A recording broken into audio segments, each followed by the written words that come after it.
छतरपुर स्थित बागेश्वर धाम के पीठाधीश्वर धीरेन्द्र शास्त्री के हिंदू गांव बसाने पर कांग्रेस की तरफ से प्रतिक्रिया आई है। कांग्रेस प्रवक्ता अब्बास हफीज ने कहा है कि अगर देश का संविधान धर्म के आधार पर गांव बसाने की अनुमति देता है तो मुझे भी मुस्लिम, ईसाई और सिख ग्राम बसाने की अनुमति दी जाए। एक ही बात मैंने लिखी है वहाँ पर, और वो उनको राजधर्म याद दिलाने के लिए मुख्यमंत्री महोदय को मैंने ट्वीट किया था। मैंने ये कहा था कि अगर हिंदू ग्राम बनाना या किसी भी धर्म विशेष के नाम पर और उनके लिए गांव बनाना बसाना अगर ये संविधान अनुमति देता है तो फिर सबको अनुमति दे दीजिए, मुझे भी अनुमति दीजिए। मैं भी तीनों समाज के, तीनों समुदाय गाँव बना देता हूँ।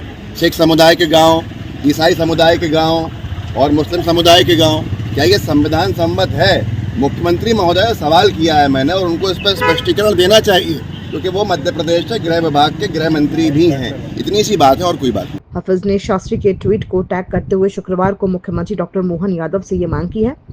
शास्त्री ने इस ट्वीट में कहा था कि बागेश्वर धाम में देश का पहला हिंदू गांव बनेगा, जिसकी आधारशिला रखी जा चुकी है। बागेश्वर धाम गढ़ा में बनने वाले इस हिंदू गांव में करीब 1000 परिवारों को बसाया जाएगा। अब्बास की इस मांग पर बीजेपी विधायक रामेश्वर शर्मा ने कहा कि देश का विभाजन पहले भी स्वीकार नहीं था, न अब है। अब पाकिस्तान की बात करने वालों को कुचल दिया जाएगा, जमीन के 10 फीट नीचे दफना दिया जाएगा। अब पाकिस्तान की बात करने वालों को कुचल दिया जाएगा, जमीन के 10 फीट नीचे दफना दिया जाएगा। ये ध्यान रखना, ये हिंदुस्तान किसी भी कीमत पर अपने पुराने अपमान का बदला भी आज दिनांक तक नहीं भूला। जिन्ना की भूल रही होगी, नेहरू का दोष रहा होगा।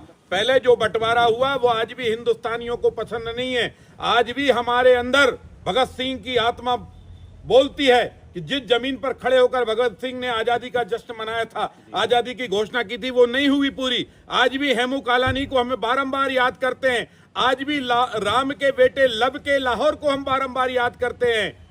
ध्यान रखना कांग्रेसियों, तुम्हारे पाक इरादों ने पाकिस्तान बना दिया होगा, पर तुम्हारे नापाक इरादों ने जो पाकिस्तान बनाया है, उन नापाक इरादों को समझ लो, बार बार समझा दो। अब पाकिस्तान की बात करने वाली जिन्ना की औलाद हिंदुस्तान में तो छोड़, विश्व के किसी भी कोने पर पैदा नहीं होगी। ये देश विभाजन किसी भी कीमत पर मंजूर न पहले था न अब है। इस देश के 45 करोड़ नागरिकों की सब प्रकार की सुख सुविधा देना हमारी नैतिक ड्यूटी है।